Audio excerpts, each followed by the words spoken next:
The House Committee on Election Integrity will come to order. Will the clerk please take the attendance? Chair Smith. Present. Representatives Fox. Present. Outman. Here. Alexander. Here. Hoadley. Here. Pavlo. Here. Wooden. Here. Colzar. Here. Song. Present. Madam Chair, you do have a quorum. Representative Fox moves to adopt the minutes from May 6th. There being no objection, the motion prevails by unanimous consent. Good morning. Welcome to the Election Integrity Committee. Today we will be hearing testimony from Mr. Fani Mantravati and Ms. Janine Iyer with Check My Vote, who will be speaking to concerns relating the irregularities in the Michigan Bureau of Elections qualified voter file, as well as concerns about transparency in the Michigan Secretary of State's office. Welcome, Mr. Mantravati. Thank you for coming, and please begin when you are ready. There is a microphone if you would like to turn that on. Thank you, Representative Smith, and thank you to this honorable committee for having me here today to share my findings over the past 4 years of my work as it pertains to Michigan's voter rolls. And thank you for the attendance who are here from far and wide, and it shows that they care about the state of Michigan's voter rolls. Now, let's start with an agenda that I have in mind that I'll kind of describe the flow of how I'm going to be going about it today. When I click this button, it doesn't move it forward, so I'll do something else here. If you try the arrow, please. That's what I did. Yeah, okay. We went too far now. Let's jump in two at a time. All right, there we are.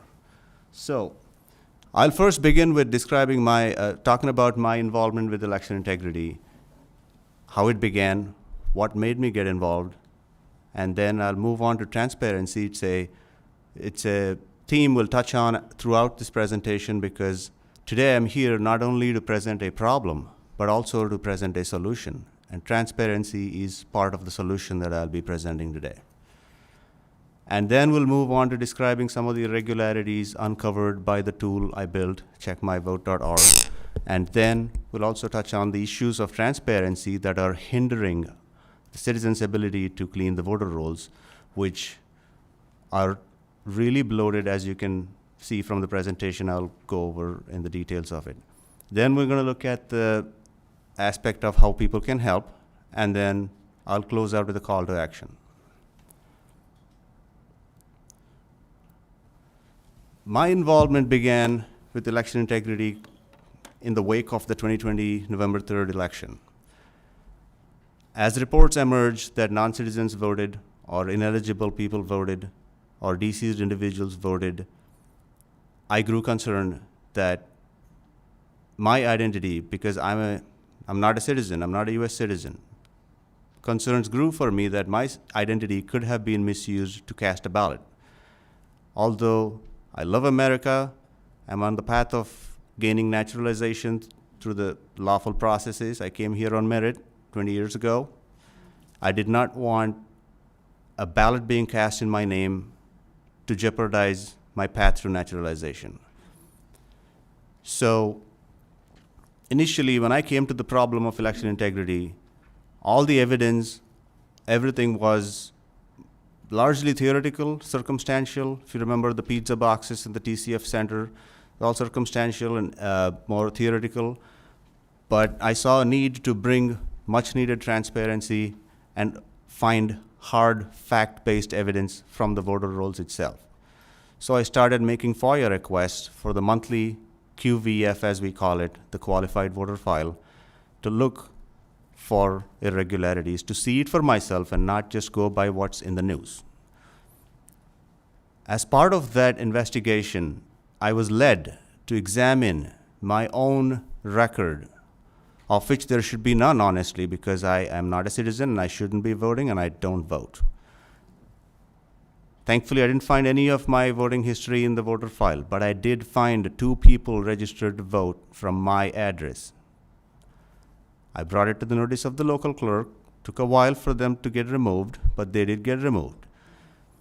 Now, that led me into looking into my own precinct, looking out if there's people registered from empty lots, etc., and so on and so forth. So my journey just became organic. It just grew as things arose. I dealt with them, and people started using Check My Vote because they were curious about who is registered to vote from their address and the disposition of their own voting records as present in the voter rolls. So, be that as it may, we'll get into some of the things that we found over the past 4 years in the Michigan's voter rolls. And we'll go over some of the examples we found, and then that's basically just a superficial, because I can't go into every example because there's tons of them. There's probably at least 500,000 of them. I can't go over them all today. So let's talk about transparency for a quick moment. Transparency is crucial for public trust in election outcomes. And election outcomes affect everybody, whether you're a Democrat, Republican, independent, none of the above, if you're apolitical. No, transparency affects everybody. And let's also not forget that transparency is necessary regardless of whether there are problems or not, because transparency favors the truth. And transparency is needed always.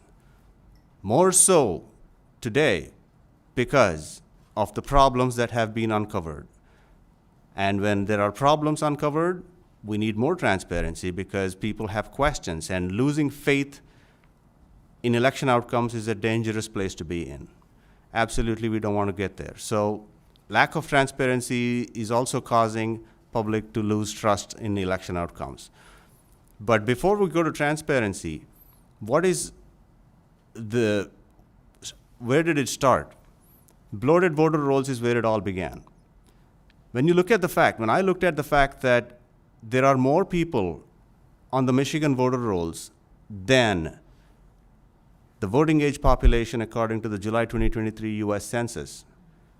There's about, as of now, there's 8.19 million as of the May voter rolls. So everything I'm going to show you today is based on the May 1st, 2025 voter rolls. Not old data, it's the most current data that we have available. 8.19 million.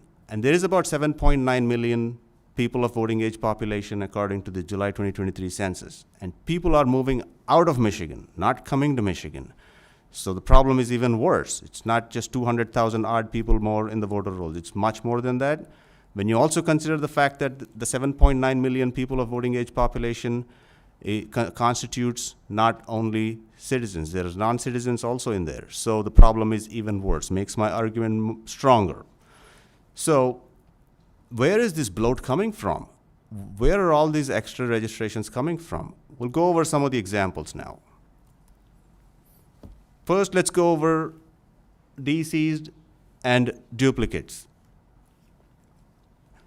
At this point, I'll switch over to the website that I built because this tool has helped a lot because it essentially brought the voter rolls to the doorsteps of everyday citizens so they can check who is registered to vote from their address. As people use this tool over the past 4 years, we have had so many irregularities come to surface. And I'll go over some of them. We'll also see some entries made by people who found someone who voted from their address, and they put a note in my website. We have ability to, let me back up. Check My Vote does not only expose problems, but it also provides for a way to rectify them. It allows a citizen or a resident to flag or identify a registration that shouldn't be there, and allows for a second-level volunteer to go verify the validity of such a claim and then proceed to prepare challenge. So that's the process here. We have an embedded workflow in the website. I'll switch over to the website now, which is, let me open a new tab. If you go to www.checkmyvote.org, we are live in 3 states. We'll focus on Michigan today. Click on Michigan, and here we are. Let's first look for one example here. Start typing your address, you'll find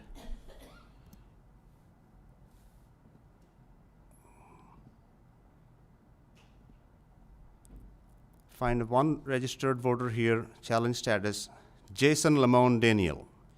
Click this little clip pad, you'll see some details about this registration. If you notice the year of birth, 1850. This individual fought in the American Civil War. He's on the voter rolls. Thank goodness he's in a challenged state for how many 100 years, I don't know. But what's also alarming, as you see this grid here, the table shows you their voting history. On the y-axis, when you go from top to bottom, it shows you the QVF snapshots. The topmost one is the May 2025 snapshot. The previous one is April, March. I get a file every month. And this screen shows you the record of any individual's voting as recorded in a given snapshot.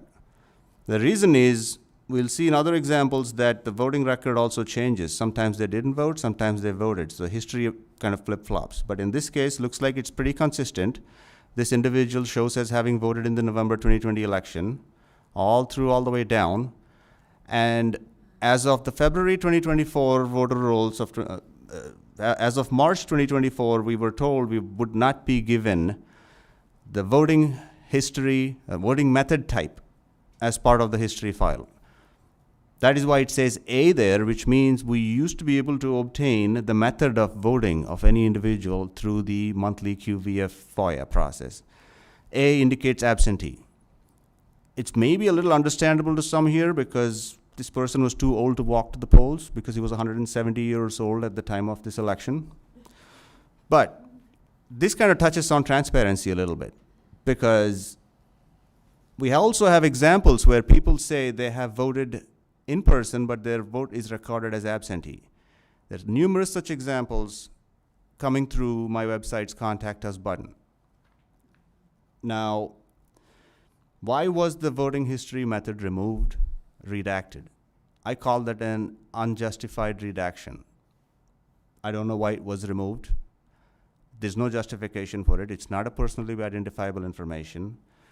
The reason given was there are some precincts where only one person voted early after the introduction of the early voting method, and it could somehow divulge their method of voting or who they voted for, because you could go to the precinct reporting results and find out one vote went to Democrat, for example, or Republican or Independent, and this person voted, so you could find out. So even though I assume that, even if you assume that's right, that only justifies a small minimal redaction, not the entire voting method type across the 8.1 million records. So let's keep moving here. We'll find a lot more. Now let's go to the scorecard real quick here. There's an algorithm I've written that would take into account various kinds of factors contributing to the bloat of the Michigan voter roll, and assign a score. And the score is basically a representation of the bloat level at each county, precinct, jurisdiction level. So that is the scorecard. I won't go deep into that because we'll want to go into the actual examples. So let's go to the current metrics of Michigan. So far, we've found 3,483 duplicates in Michigan's voter rolls. And over time, since this graph only shows from January 2024 up until May, it's dipping because of the great work of our volunteers. We're identifying duplicates and bringing it to the notice of local clerks, some of whom are really helpful and understand the nature of the problem. And let it be said that before we get into the solution, it's important to acknowledge the existence of a problem. Otherwise, we're never going to get to the solution phase. So it's been a great journey so far. Our respectful interactions with our local clerks have led to some good results as far as removing duplicates and deceased individuals goes. We still have a long way to go. Now, what is the criteria used for identifying duplicates here? There's two types of duplicates being identified. Number one, duplicates at the same address. You got the same first name, same year of birth, and the same address. The last name may differ in some scenarios because a woman got married, changed her last name from the maiden name, but there are two registrations in the voter rolls, one with the maiden name and the married name. Seemingly living with one guy. Now, is that possible? Maybe possible, but highly unlikely. 9 out of 10 cases, we find that it's the same individual with two names, two last names, and somehow the list maintenance has failed. The second kind of duplicates are of people who moved. These are harder to pin down unless you go and door knock and find out if they are really there at an address, or if someone takes the civic responsibility of using Check My Vote or any other tools they have, they can even make their own FOIA request and see if they exist on that address as present in the voter rolls. So we'll not go into the second one because the first one itself we have a lot to talk about. So what I'm going to do here is go to one of the duplicates example, and I'll have to go pull up my notes here for the duplicates real quick. Actually, it's right on here. Let's go to Genesee County. And by the way, these scores are available at all county levels. So go to Genesee County, there's only 254 duplicates. Let's go to the registrations for review in Genesee County.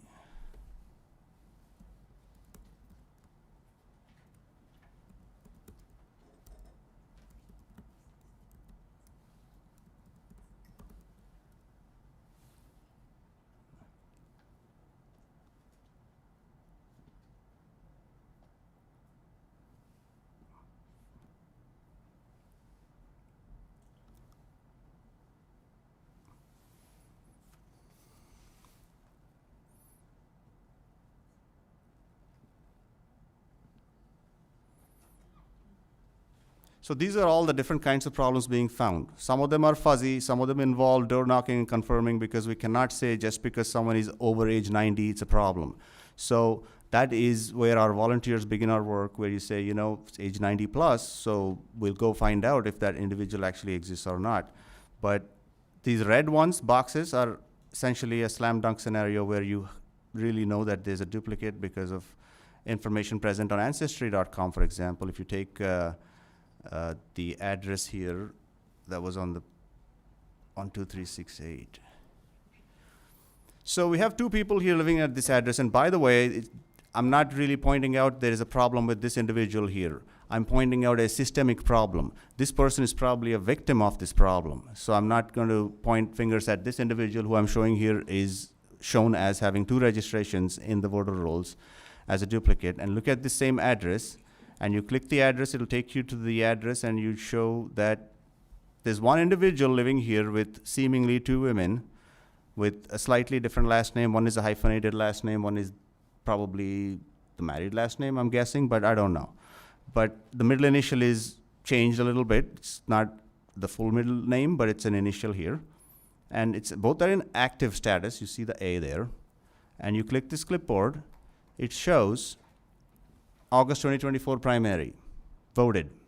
Let's take a note of the voter identification number, 2335417. We'll go to the other one. Voted again in August 2024. Now, is it possible that these are two twins living at the same home with the exact same first name, middle initial, and then slightly altered last name? Possible, highly unlikely. What I'm saying here is all this kind of stuff that we see begs the question, what's going on with the voter rolls? We'll go to another example. We'll go to the, okay, let's go to another one. This is also another source where our voter rolls are getting bloated from. This address, there is 5 people with the exact same name, all born in the same year, 1960. All of them active, okay?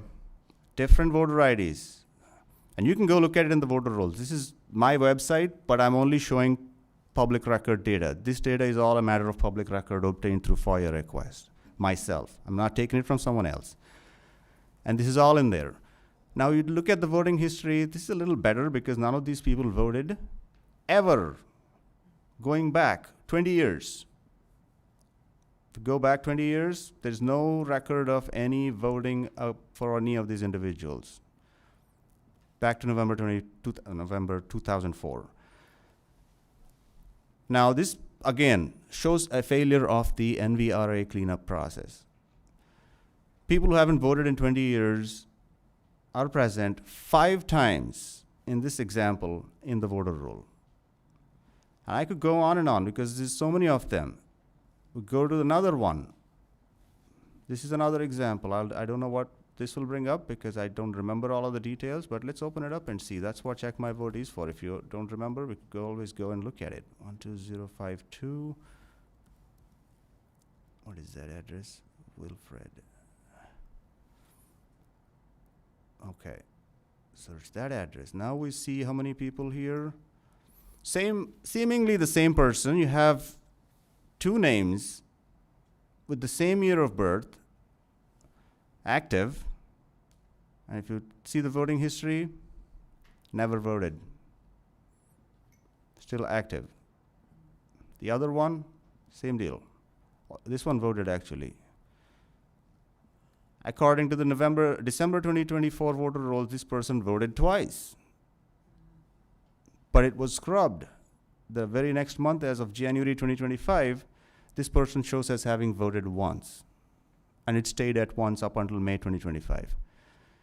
All this kind of stuff does not really inspire faith in the election systems, particularly the list maintenance aspect of the voter rolls. And this is what it comes back to trust. Public trust is eroding, and we've seen that erosion of public trust over the past few years because of things like this, and it's only exacerbated by a consistent chipping away at the aspect of transparency. The answer that we get most of the time from the Secretary of State is, there was a glitch. There was a glitch, there was a glitch, there was a glitch. What do you get when you have glitchy election systems? We'll get a glitchy SOS. That's what you get. I can keep going. 82 Russell Street, Ypsilanti. Let's go there. I think I'll just leave it there because it just gets the point across. There is so many of these. Can't go over each one of them. Again, looks like the exact same name. The last name is slightly misspelled or missing an R, and the birth year is the same, 1956. And what are the odds that at this address there is 2 people with those characteristics in terms of name living there? It's not impossible, but unlikely, and I'd say highly unlikely.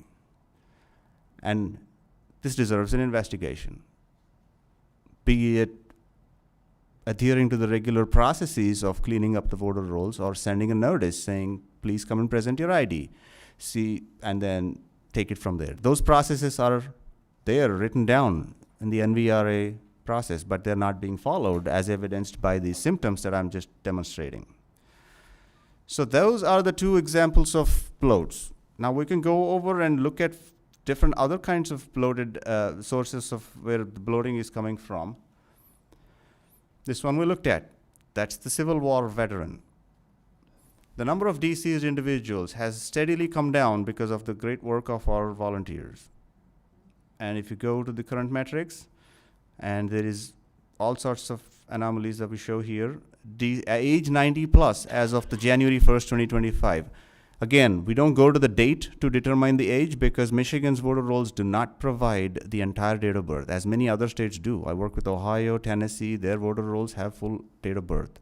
But Michigan only gives you the year of birth, so we calculate the age based on the year.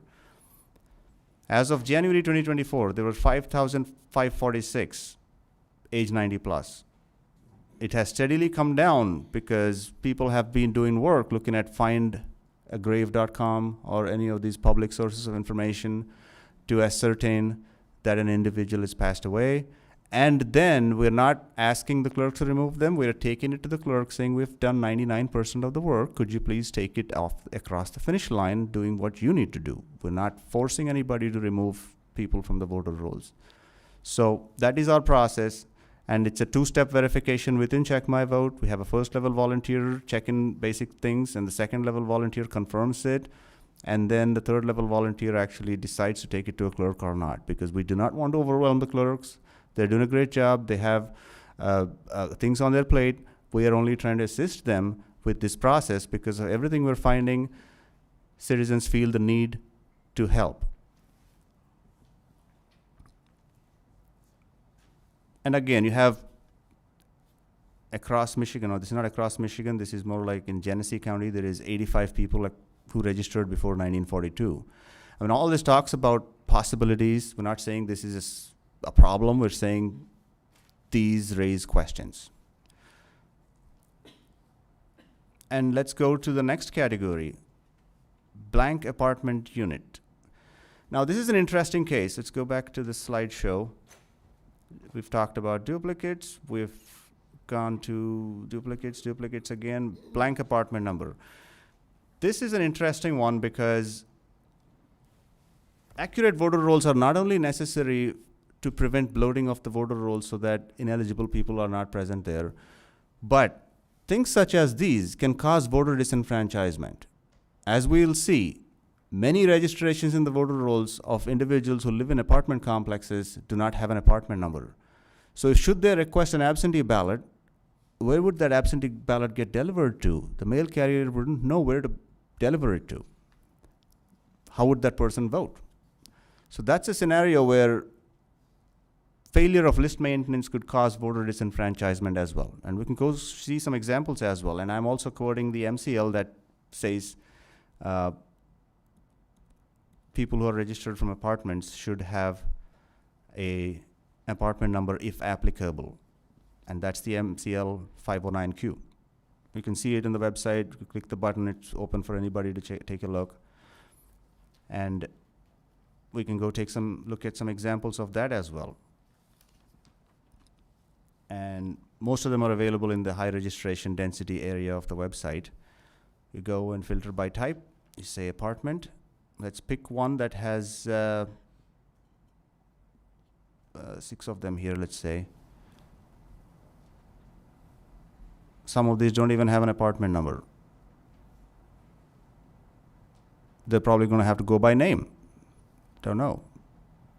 And there are bigger units which have 500 or 600 units. A mail carrier would not be spending that extra time trying to locate the individual. They're just going to send the mail-in ballot as undeliverable. There's 80 units here. And if you just pick, there's one of them who has an apartment number, but the rest of them don't even have any apartment number on there. Oh, my screen is showing. Okay, let me just wonder why that is. I have to escape that, I think, first.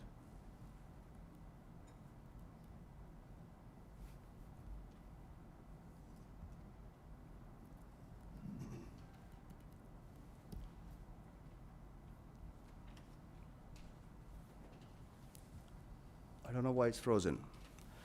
Some tech work here, let's see.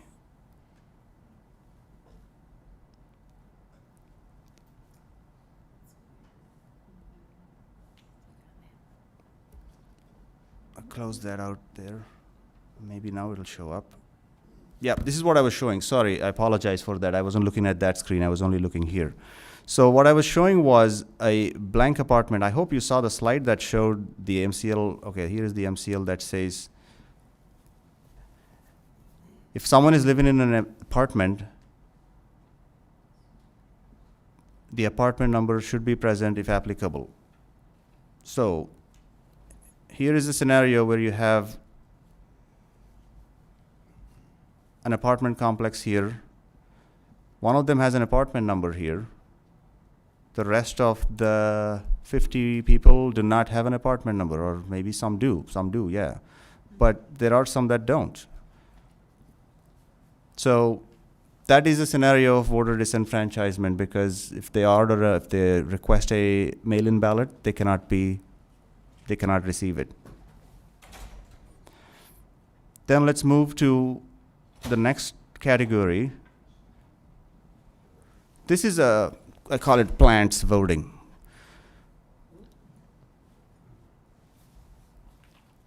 People who are planted on addresses are voting. And I'll give you an example of an individual who put in a note in the website about what happened with their address. I'm an example, by the way. One of my addresses that people were registered to vote from. One of them voted in the November 2022 election, and they were not living there. I was living there. Actually, I'm sorry, I wasn't. My tenant was living there. I owned the place. So now let's go to this address, 43730. Go to the address.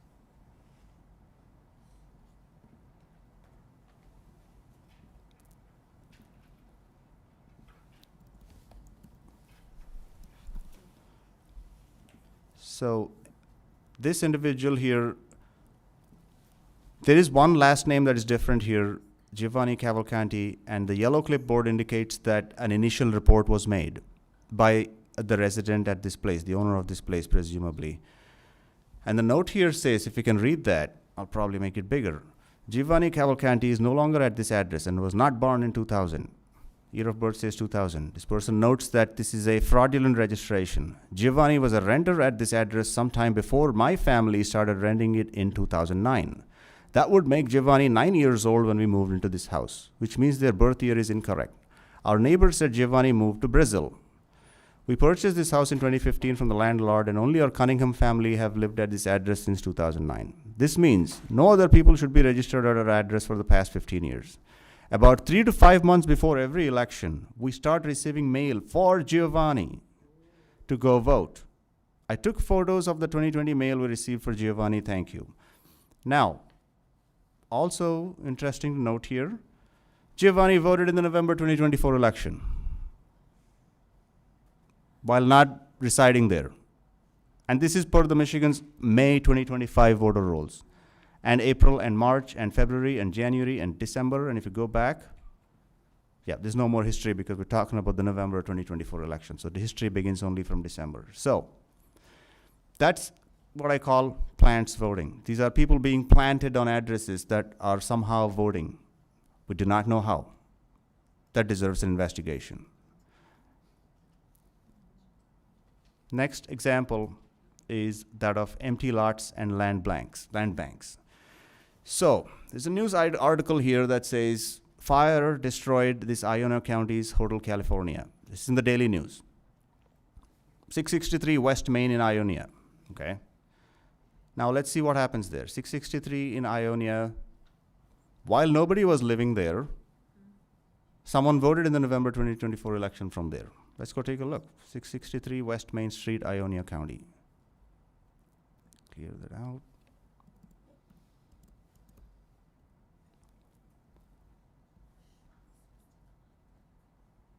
This place was destroyed by fire. It's razed to the ground as of June 2023. And we have people here registered to vote. And this individual supposedly voted in the November 2024 election. I could go on and on with these examples, but I don't want to bore you. I hope this is not boring, by the way, but I hope this is interesting. At least raises some questions in your minds as to, does this deserve an investigation?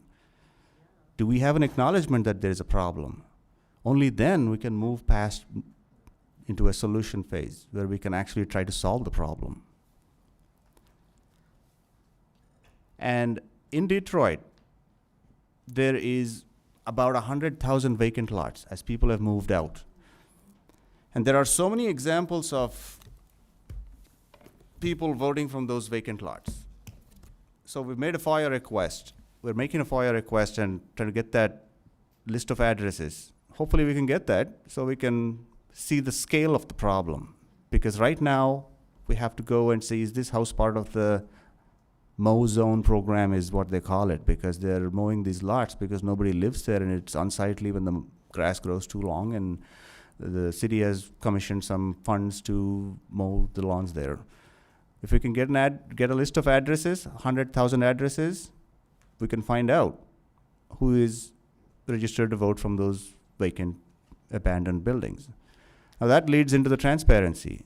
So in order for this work to be successful, we need transparency. We need public records data released. Addresses of places do not constitute personally identifiable information. I'm not saying release social security numbers. I'm not saying release driver license numbers. Release after necessary redactions. So bringing back into transparency, there is multiple transparency issues we are encountering. Number one is obstruction of release of public records. And I'll just jump right to this memo issued by Jonathan Brader in July 2023. Says clerks have received electronic copies of EPB materials in various formats. These include requests for an electronic copy of the QVF extract, an electronic poll book flash drive, a comma-separated value format, or other blah, blah. Now, consequences, it says in this memo, as of July 2023, says specifically, disclosure could require purchase of new EPB laptops for each precinct for which data was compromised. Now, I've got 25 years of IT experience and computer knowledge even before that. I'm trying to get my head around what this statement means. Now, I got this laptop here. Let's say I've got some software running on it with people's social security numbers, addresses, and all of this stuff. After necessary redactions, I extract the poll book's QVF extract as it pertains or specific to my precinct, and I fulfill a FOIA request as a clerk, let's say. And I fulfill it by taking that CSV file, putting it in a thumb drive, and putting it in the mail to whoever is requesting it. Or I could email it to them, that CSV file. Or I could upload it to a portal for their download, whatever the means might be. How does that compromise the security of this laptop? I do not understand. Many people don't understand that. Some people are not technically savvy, just probably go by that explanation, but not me. And not many people who have the basic common sense saying, if I email a file from this laptop to someone, do I have to go buy a new laptop? I don't know. That is one kind of obstruction. Exorbitant fees.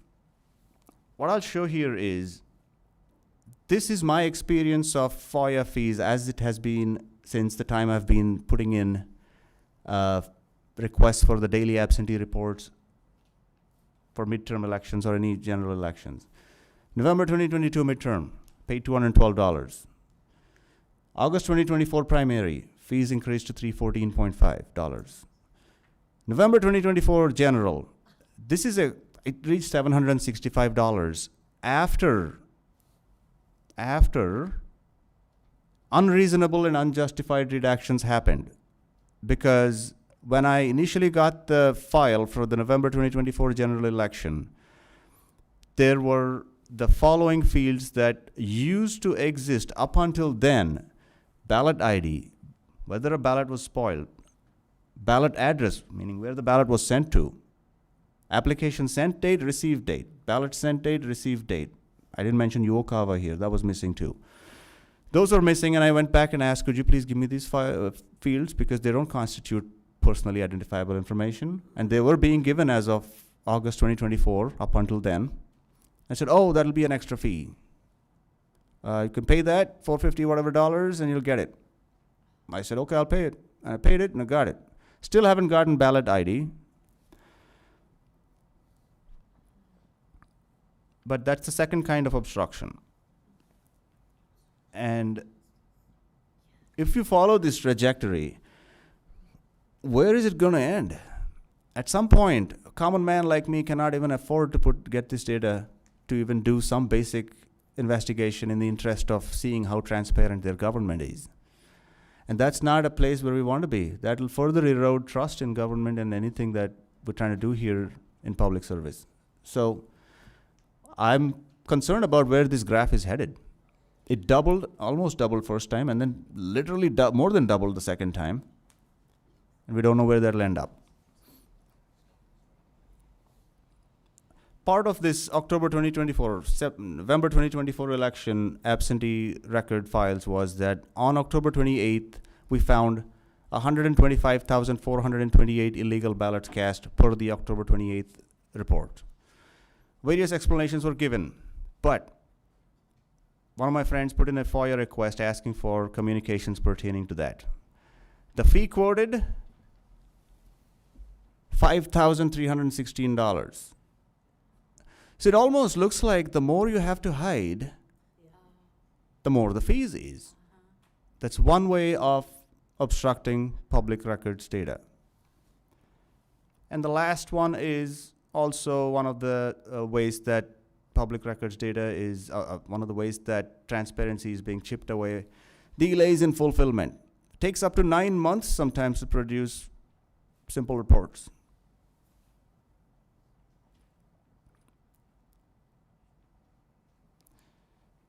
So we talked about the problems. We talked about the problems facing the solution that we're trying to put in to solve the problem, which is transparency.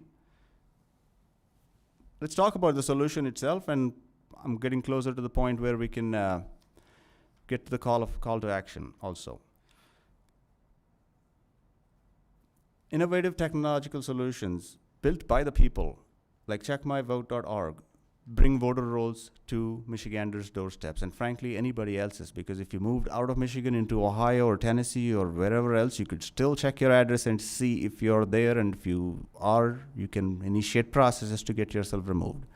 So this brings much needed transparency to the voter rolls, to the doorsteps of American citizens, frankly. Tools and analytics. We saw some of those graphs. We saw some of those magnitude of the problems. We saw some specific examples, but the magnitude is also there on the website in the form of graphs and high-level dashboard chart information. So if you're part of a county or a precinct, you can go in and look at what kind of problems exist in your precinct. And the numbers are much more manageable because precincts are much smaller, and this system is built in a decentralized manner, ground up. And also it's got a built-in challenge workflow, starting with someone who is residing at an address, identifying that someone who shouldn't be there and marking them as such, thereby routing it to a county lead who can then do some validation, ensure that it is up to snuff, and then if it really merits a challenge, they would do the necessary paperwork to get the challenge placed. And we have statewide research volunteers doing this work out of their own time without expecting a pay, because they love America, they love accuracy, they love transparency, and they want to have trust in election outcomes. So they're trying to help bring accuracy to voter rolls, which is what Check My Vote's motive is too, actually, to restore faith in elections by restoring accuracy to voter rolls. Now let's also remember that election integrity is a very broad topic. There's many aspects to it, whether it is machines being connected to the internet or companies producing results by aggregating counts and such. Those are all beyond the scope of Check My Vote. Where my focus lies is the voter rolls itself, which is the first link in the chain of custody. That's where it all begins. The second one is the poll book, where we don't get any data anymore because of the FOIA obstruction we talked about. The tabulators and the precinct reporting results are outside the scope of what I do, but election integrity is a vast topic. But our focus today in my testimony has been voter rolls specifically.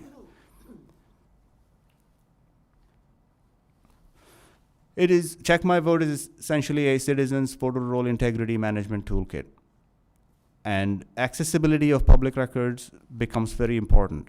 And when I say accessibility, the format in which FOIA is fulfilled is also important, because up until the August 2024, the daily absentee ballot reports that were fulfilled through FOIA requests comprised one file, containing all the fields necessary to look at, going like, when was the app sent? What was the ballot address to which the ballot was sent? When was the ballot sent? When was the ballot? All these fields were all in one file. As of the November 2024, due to no apparent reason, that file was broken into 5 files with extreme redundancy. You have the same field value present in 5 files. It makes it so hard to reconcile, and there was no reason to break this file into 5 files and more than double the fee, and remove some fields. And we also have tools and analytics for volunteers and general public to be aware of their own precincts and look out for their own communities and neighborhoods and their family's addresses. If they have a relative who is 90 or 100 years old, they can look out for them too by checking their address as well, or helping them check for their address. So this is what an individual can do. You can check your voting history as long as we're provided the data, because this solution depends on transparency. Data is the raw material. Public records data is the raw material for Check My Vote. If you want to go above and beyond, people sign up as volunteers or township leads to do whatever I just showed you on the website. When you log in, you can do more things. It's all behind a login wall. I hope you noticed that I had to log in. Maybe I wasn't showing on the screen at that time, but that's for logged in users. Now, volunteers can also interact with residents to confirm. In many cases, you can't interact with the residents to confirm because they don't exist, like the 1850 Civil War veteran. But in many cases, they do exist, so we want to get accuracy. We're not seeking to just remove people from voter rolls. We want to get accuracy into the voter rolls and adherence to the NVRA process and clean up registrations that haven't voted in so long, maybe 10, 15 years, I don't know. They're there, and NVRA says list maintenance is predicated upon activity, voting activity. And we are seeing that there's still registrations in there that shouldn't be, or are not being removed by the list maintenance process. We also have tools for clerks. All of the functionality that I showed and discussed is also available for clerks as well. Clerks can track changes between QVF snapshots. And here is an important point. A lot of the clerks are almost at the point of throwing up their hands in despair because they remove these registrations from the voter rolls, but they somehow come back. So that is indicative of a systemic problem. It is not that we clean the voter rolls and go home. There is a systemic problem that is causing what I call the Lazarus effect of registrations dropping off and somehow coming back. And it's easy to see how our local friendly clerks are maybe frustrated. I would be frustrated if I'm doing work and someone is messing up my work. If I'm laying a driveway pavement and someone is dancing over it and running away, and I'd be frustrated. So similarly, I can understand where some of the clerks might get frustrated because they're doing their work, but registrations are somehow coming from the state level qualified voter file, pouring into their precincts and flooding their voter rolls again, and they do this again. And that's why we have the feature that shows what changes have occurred since the last month snapshot, month after month. So you can stop the bleed as it occurs. And statistics and graphs showing trends and anomalies also are shown. And you can also mark and track questionable registrations to see, to track your progress as to, the ones that are questionable. Because between the point you start research on it to the point of closing the loop on that research, a certain amount of time will elapse, and it's understandable. We're not, it doesn't have to be instantaneous. So with all that said, I want to get to the point of call to action where I want to say that in order for the solution I presented to be effective, we need transparency. And to track down where these registrations are coming into the systems, we want the QVF database transaction logs. And we also want the e-poll book extracts of the QVFs from precincts after making necessary redactions. Just like the statewide QVF makes the necessary redactions and gives us the file, the poll book can do the same. Precinct poll books can do the same. And we can do a 2-point reconciliation. This feature existed in Check My Vote. I had to remove it because we are no longer getting poll book data. Anybody with an ounce of common sense could say, well, whatever is extracted from a precinct level poll book in terms of the registered voters should reconcile with what the state says are present for that precinct. That feature used to exist. I had to remove it because of lack of transparency. And now we also want to see where the sources of registrations are coming from. An individual going and walking and registering, that's great. But there is a systemic problem as evidenced by things such as bloated registrations that 1850-year-old born. Nobody would go register an 1850-year-old born into the voter rolls. Some system is doing it. So timestamps are important because we want to see if there is a massive dump at a certain timestamp at the same second, because people walking into polls and coming in and registering is a different matter. It's all scattered and distributed evenly in time. Restore availability of the voting method data in the QVF. Because before, when that field was available, people were able to see how it's recorded as them having voted, and they never agreed. Most of them did not agree. They said, I did not even vote. Why does it say absentee? And we've seen some testimony from people before here who said never voted and their records are showing absentee. And we also want to restore the previous, I also request that we want to restore the previous format of the daily absentee ballots. Just one file, not 5 broken files with 2.5 times the fee. And the last one might be a stretch, but I do hope there won't be any FOIA fees. And with that, I thank you again for the opportunity to be here to present my findings. Thank you, Mr. Mantravati. Appreciate this and find it very interesting for all the work that you have done in building this software program and the algorithms that you have developed. I have a couple of questions. You mentioned numerous times how you used to be able to get more fields involved, part of your FOIA requests. Yes. Did you ever ask the Secretary of State why they are eliminating those fields? Did they respond with that? What was their reasoning? So the daily absentee reports, I was told that I need to pay extra fees because the files formats had changed in the interest of transparency. That was the phrase used in the email I got. Well, they gave me the fields, but I had to pay an extra fee. But I followed up with another email asking, well, yeah, you gave me these fields, thank you, but where is the ballot ID? I still don't see it. I did not get any response for that. Okay. And you also mentioned that when you get these monthly reports, that the voting history is changing. It's going back and forth sometimes even, what you're finding. Mm-hmm. Can you explain why that would be occurring? That, in my opinion, should never change. Right. History should not change. History is recorded, and there is an MCL out there that says any individual's voting history should be maintained for 5 years, and it shouldn't change because if you voted, you voted. It doesn't change month after month after the fact. Mm-hmm. Okay. So we will take a few questions from members. And we do have, for the sake of time, also we have another bill that we are hearing testimony on as well. But we will start with Representative Song. Thank you, Madam Chair. Mr. Mantravati, was the 2024 election safe and secure? Well, in light of all the abnormalities I showed you, why don't you tell me? Well, because according to your federal lawsuit that was dismissed with prejudice by a federal judge, you said that without court intervention in 2022's election, that significant harm to Michiganders would occur in 2024. Okay.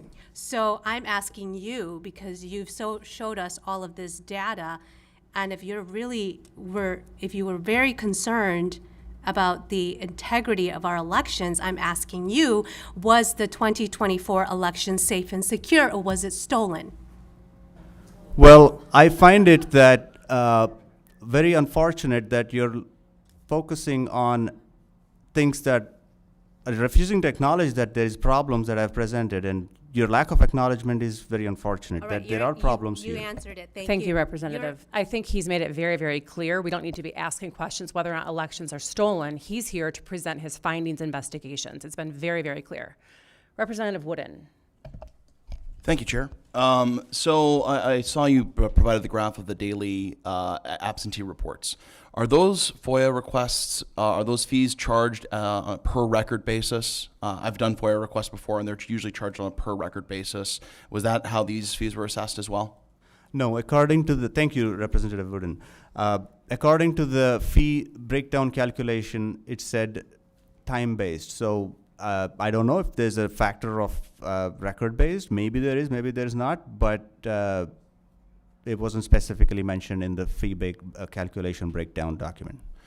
Well, then, if it's time-based, though, I guess my one thought is this. In between, we have seen a large expansion of the use of absentee voting by mail in this state, and two ballot proposals, one in 2018 and one in 2022, that expanded that use. Mm-hmm.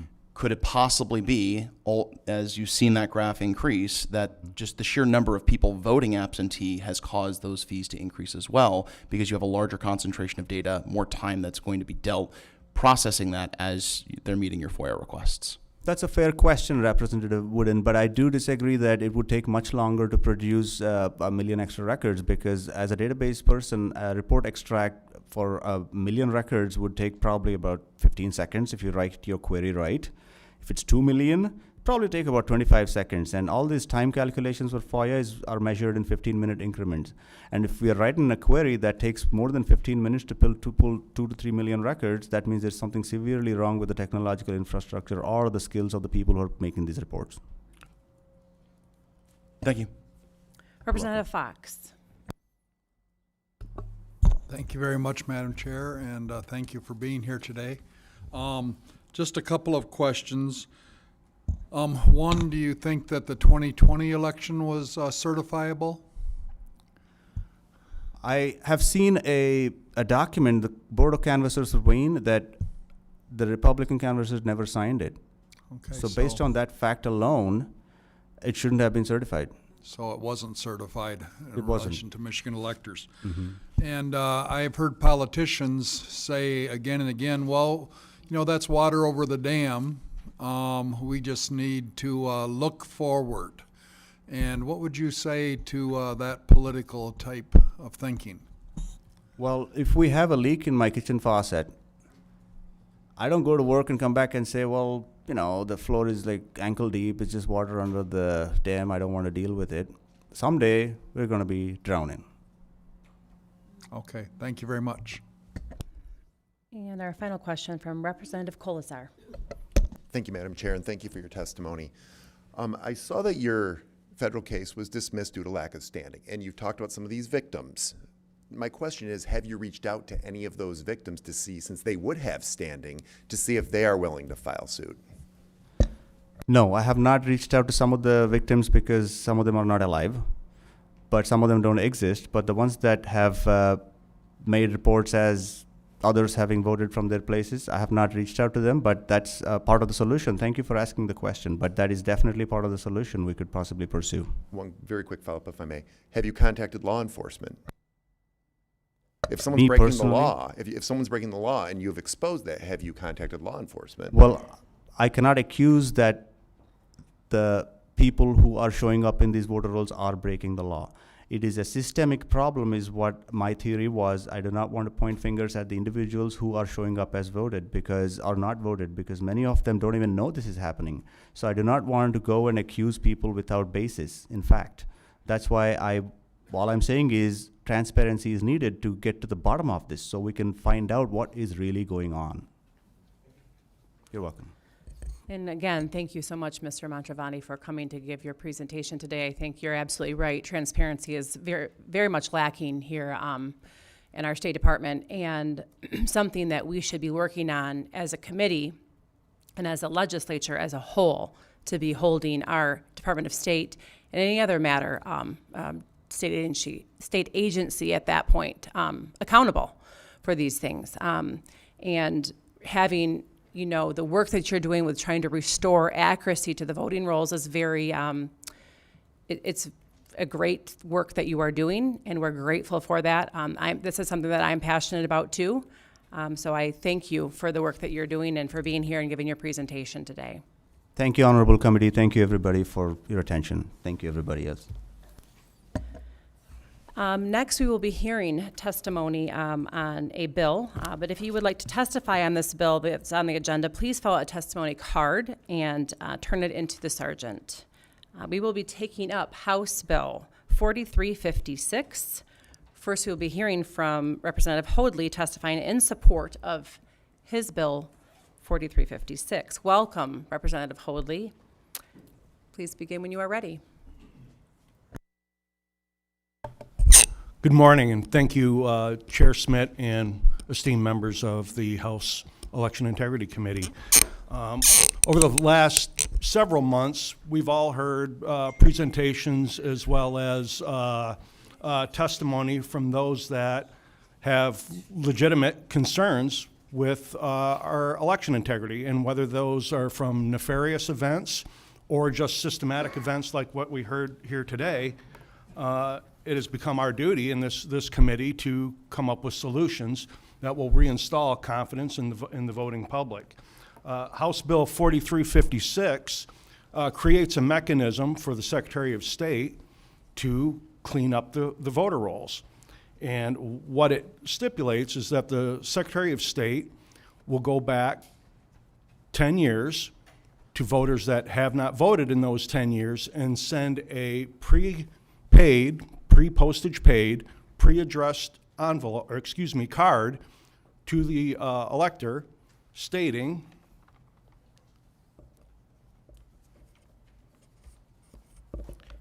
Secretary of State records indicate that you have failed to vote for 10 years or more.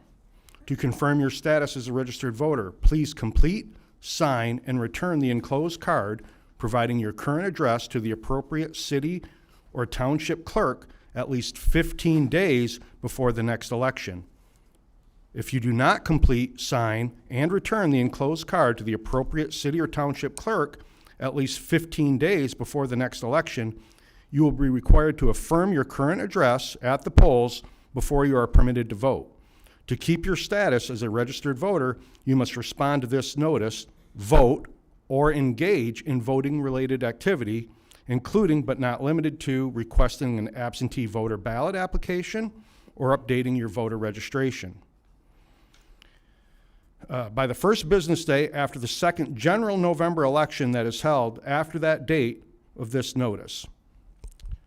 Okay, so what happens there is these cards are sent out, they are returned back to the appropriate township or city clerk. If they are, at that point, the township or city clerk would verify the signature on that to the QVF that they have, and if they don't, that voter status goes into into challenge status. The same would happen for cards that return to the Secretary of State as not deliverable. Those voters will go into a challenge status. From there, if they remain on the challenge status, according to federal law, for 2 general elections, which are two-year periods, so another 4 years. So the time frame is I think, more than lenient to do this, and it puts that mechanism in there, and this isn't a silver bullet.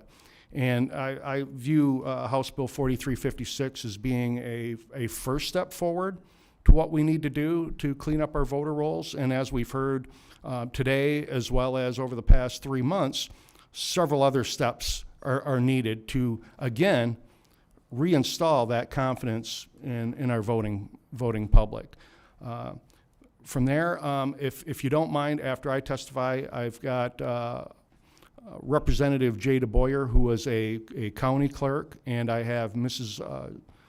Kathy Pitsley, who is a township clerk, that would like to testify, and then they could answer any questions on the mechanics of how that works, as admittedly, I have not personally ran an election like you have, Chair. Thank you, Representative Hoadley, for presenting your bill here and testifying in support of that. And I am grateful for this first step, as you mentioned, to addressing some of the issues that we have been trying to highlight over the last few months of why we need to clean up our voter rolls. I think it's been very clear. So at this point, we would like to hear testimony from Representative J.D. Boyer in support of 4356. Welcome, Representative Boyer. Please begin when you are ready.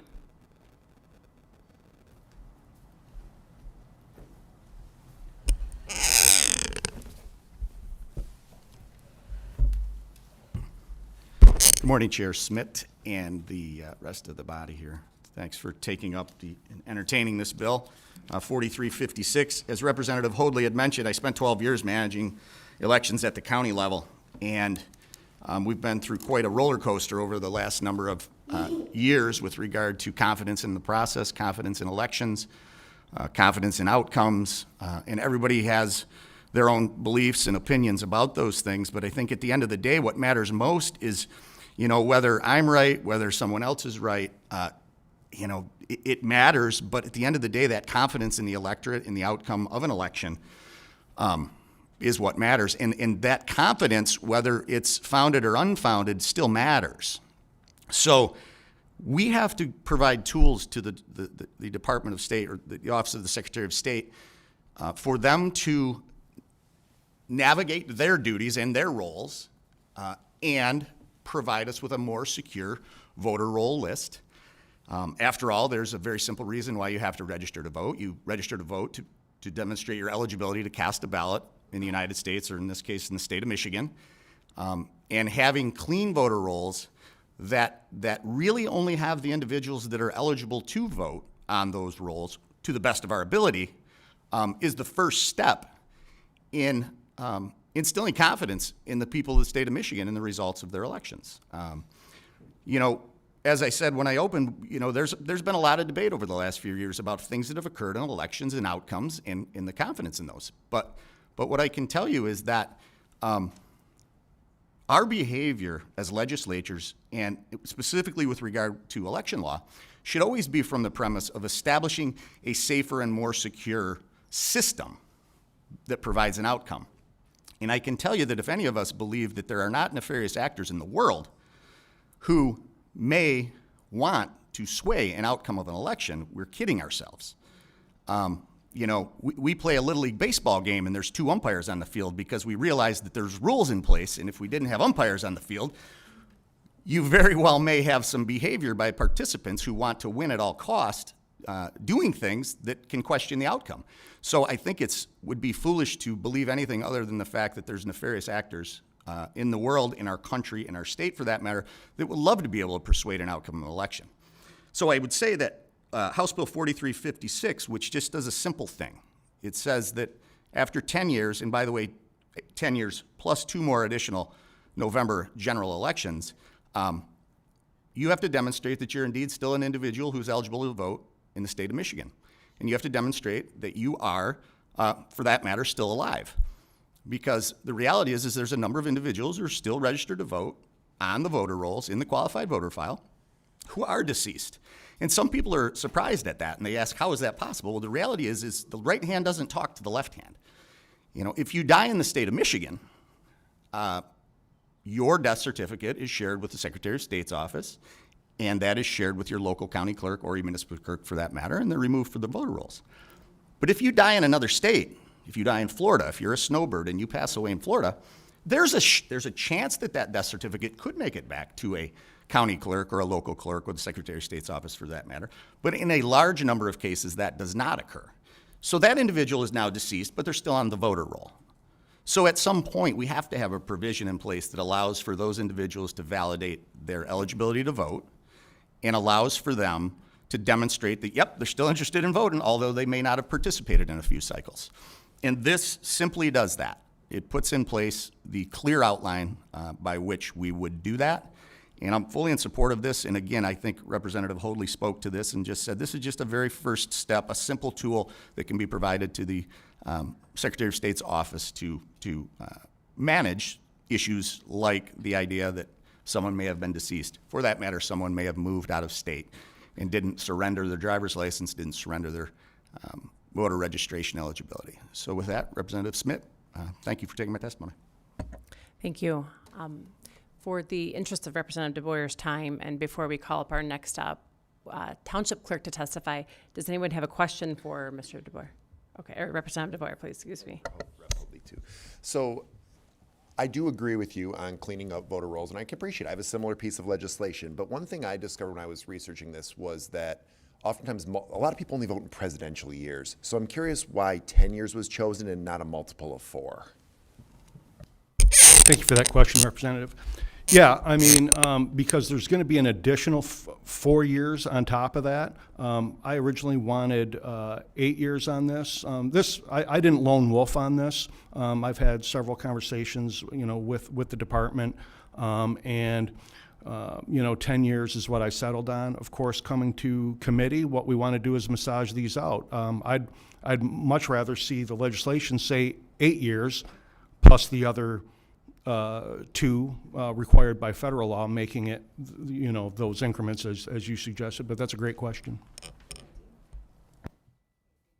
Thank you, Representative DeBoer, for your time today. Next, we'll be hearing testimony in support of House Bill 4356 from Baldwin Township Clerk Kathy Pitsley. Excuse me. Kathy, welcome. Thank you. You may begin when you are ready. I'm fortunate to be able to speak to this board. I have a very small precinct.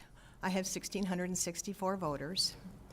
And I have found that the quality of the trust in such a small township is very compromised. Most of my absentee ballot voters, which I had record in the 24 election, they like to receive their ballots, but they bring them back to me. They do not mail them back. And a lot of them will wait until election day now to put them in the tabulator. So it's become quite aware that the level of trust is in as small a precinct as mine. Also, back in 20, and I know this is kind of apples and oranges, but I've wanted to present this for 5 years. I received a request from a person who was living in British Columbia, Canada. She had never voted in the state of Michigan. She was 72 years old, but claimed she had lived in my jurisdiction at one point. And I emailed her stating that I had to get her driver's license, verify her identification before honoring her request. And she could not produce that. She said that her Michigan driver's license had burned in a fire 5 years previous. And would her British Columbia one do? So all of my red flags are flying. No, no, no, no. So I contact the county clerk. Nope, you have to send her a ballot. Contact the Bureau of Elections. Nope. And there was no provisions as to trying to make sure that this person was actually who she said she was. I had no signatures, I had nothing. But I still had to send her a regular absentee ballot, and that ballot came back. She has never voted in any other election. She did try to vote in the 24 election, but was denied because she could not prove this time that she had lived in my jurisdiction. And I would like to see the state come up with some type of umbrella to protect us from voters such as that we cannot prove they ever even existed in our jurisdiction. Thank you for being here, Ms. Pitsley, for your testimony today. And we will open up questions. Representative Song. Thank you, Madam Chair. Representative Hoadley, we have the National Voter Registration Act of 1993, which prohibits states from removing voters solely for not voting. So how does your bill not contradict with federal law? Actually, the federal law says they can't be removed until after receiving this Subsequent. type of notice And for two subsequent two general cycles. So why would a postcard sent from the Secretary of State be required to be sent back to the local clerks? Why not send it back to the Secretary of State? That's a great question, Representative. I think the correct answer to that is to remain a checks and balances. So we have the Secretary of State, who's our chief election authority, and our clerks have their fingers on the pulse of their local electorate and the ones that are going to be responsible for their QVF for their precinct. But that's a great question. Thank you. Thank you, Madam Chair. Thank you. Representative Pavlo. Thank you, Madam Chair. The word nefarious was mentioned earlier, and since human nature doesn't always require people in order to do the right thing, would it be possible, or could it be possible, to have a penalty attached to this procedure? That's a great question, Representative. I don't know where or what section we would add a penalty to on that. This is really the responsibility of the Secretary of State and the clerks to follow through to clean up those voter rolls. So I don't know if you'd be proposing a penalty on a voter that didn't return the card, or on the clerk, or on the Secretary of State. Probably the Secretary of State. Thank you. Representative Wooden. Thank you, Chair. And also want to echo some of the previous sentiments. One of the things that I think I just wanted to state for the record, we do have pretty consistent or a strong track record nationally of removing people from the voter rolls. Since 2019, between 2019 up to March of 2025, 1.4 voter registrations were canceled, either through someone dying or a record of someone dying or someone moving. Roughly 310,000 registrations were canceled last month for the same reasons. But there's always room for improvement, right? And I think what we've seen is that there's definitely a need for additional catch-alls. One of the follow-ups I had to the decision on years, because the National Voter Registration Act creates this window that inactive voting is a way of discovering if someone has in fact moved or died, right? That's the method in which you can use that record, is not to remove someone because they haven't voted, but to just check in if they're still here or still alive. Right. The average length of stay someone resides at one address, according to the American Community Survey, Redfin analysis of county records, is roughly 12 to 13 years. Was there a reason why we've opted for something that's less than the average median length of stay that someone resides at one address? It's a great question, Representative. The answer is we based it more on election cycles than we did, residency cycles. Wouldn't it be reasonable to suggest that we could try to find there's essentially a Venn diagram of a time that's after the median length of stay, but also within the 4-year presidential cycle? And just wondering if that's something that's worth considering. Everything's worth considering.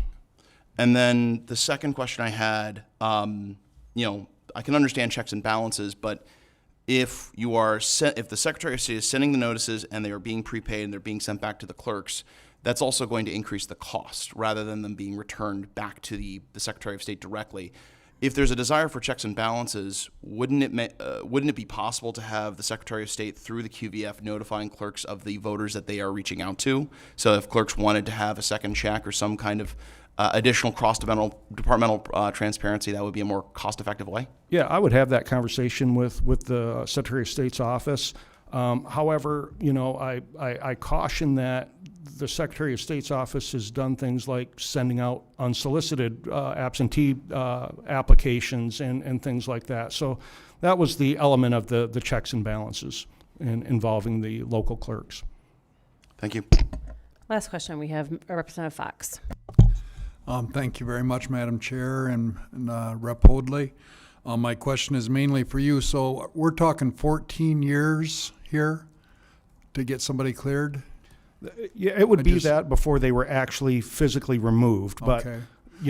If they don't return the card, they do go into that challenge status, and they would have to, provide proof of their residency and their voter certification. So I've done the math, and I have 13 grandkids, and that means that 10 of them during that 14 years are somehow being disenfranchised because they're under 14. And I am very concerned. I'm very concerned because I live by the motto that politicians are concerned about the next election and patriots are concerned about the next generation. And I just wonder if these games that we're playing with number of years, if we're not just the fox watching the hen house. And I hope you don't miss the irony in me saying that, okay? Why not, this is my question, why not go for 0 like Wyoming? Yeah, that's a great question. I think at the end of the day, you got to look at what we can get across the finish line as well. And, spanning that out, and as Representative Wooden had stated earlier too, is, we've got residency cycles as well. So again, quite frankly, the 8, 10, or even 4 years would be a compromise to what you're saying. And again, this is a long process, Representative. This isn't, again, the magic bullet to this. It puts in process. And remember, it's a reoccurring process too. So this will happen after every general election to go back those 10 years. So this will happen continuous throughout. So it'll take time, but I think it's time well spent. Thank you.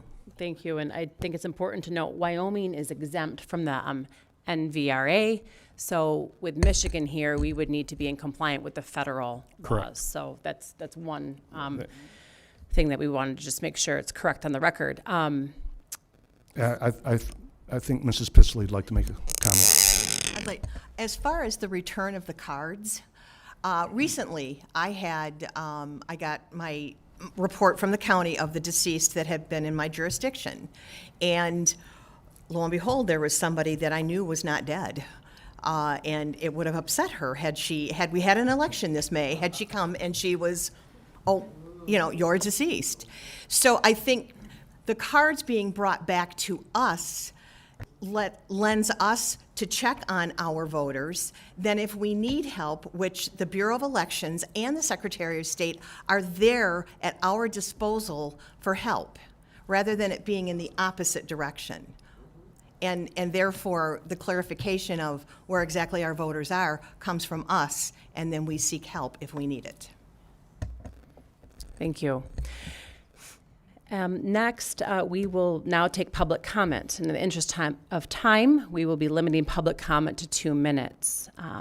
Thank you, Representative Hoadley and Ms. Pitsley, for your testimony today. Thank you. We will hear, wishing to speak is Ms. Shore, representing the Michigan Department of State. Ms. Shore, welcome. Please begin when you are ready.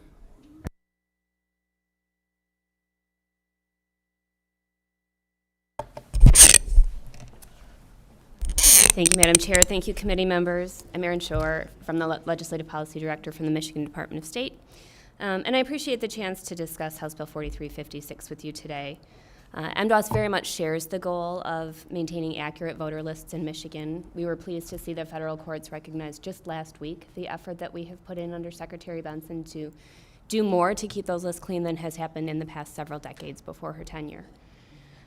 We do believe there are a certain number of voters in the qualified voter file that have not voted or otherwise interacted with the clerk's office in a very long time because they have likely moved at some point and we're not likely to hear from them again. Short of other proof like this bill would provide, we currently lack a legal reason to begin the cancellation process for those voters.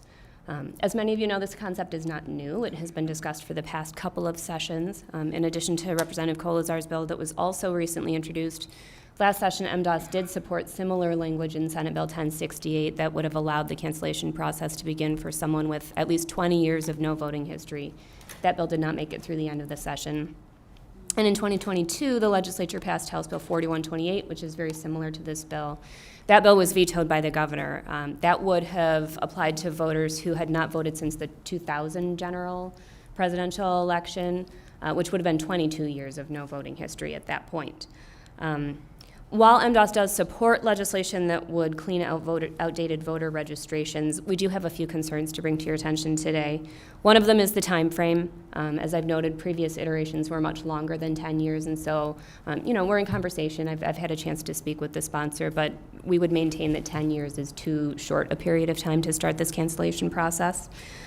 We also share the concern about having MDOS prepare the mailing and have that go back to township and city clerks across the state.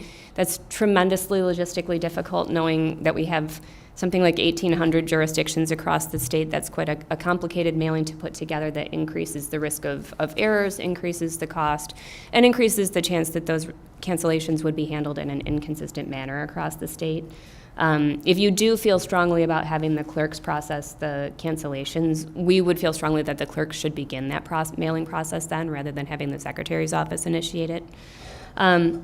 And I will note as well, while we did support language that was similar to this in terms of the cancellation in 1068, as those conversations moved forward, we do see the language in 4462, Rep. Kolazar's bill, is just a little bit stronger in terms of establishing a lack of voting history as reliable information that a voter has moved, just to make clear that we're not running afoul of the NVRA and potentially canceling a voter just for failure to vote.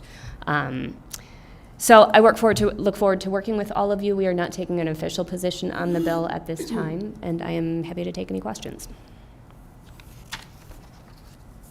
Thank you, Ms. Shore. I don't see any questions. Thank you for your time today. I will read in the rest of the cards. Wishing to speak neutral, Pam Tobin, representing herself.